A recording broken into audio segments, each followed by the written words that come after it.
Macam mana nak tentukan matlamat sebelum beli emas? Boleh tengok video ini sampai habis dan jangan lupa save untuk rujukan masa akan datang. Sebelum tuan-puan beli emas, tuan-puan ada satu perkara asas yang tuan-puan perlu tahu dulu.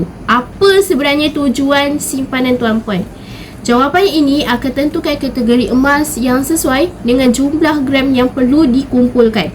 Pertama, jika tujuan tuan-puan adalah untuk dipakai, sama ada sebagai perhiasan harian ataupun hadiah istimewa seperti perkahwinan, barang kemas 916 adalah pilihan paling praktikal.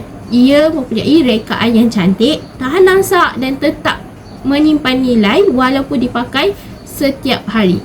Yang kedua, jika tujuan tuan-puan adalah untuk simpanan dan pelaburan jangka masa panjang, tuan-puan perlukan emas 999.9 dalam bentuk gold bar ataupun dinar. Produk ini mempunyai spread yang rendah, lebih cepat memberikan keuntungan dan jauh lebih efisien untuk dibeli dan dijual semula. Inilah bentuk simpanan yang digunakan oleh penyimpan emas tegar untuk memaksimumkan keuntungan mereka.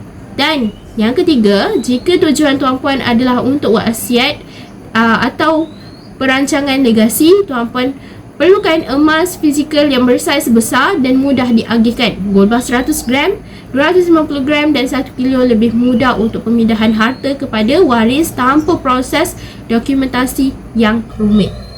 Ramai pembeli emas ikut emosi, tapi penyimpan emas yang bijak beli mengikut strategi.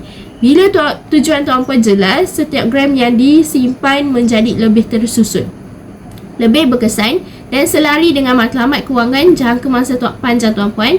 Semoga perkongsian saya bermanfaat dan boleh follow saya untuk info lanjut tentang simpanan emas.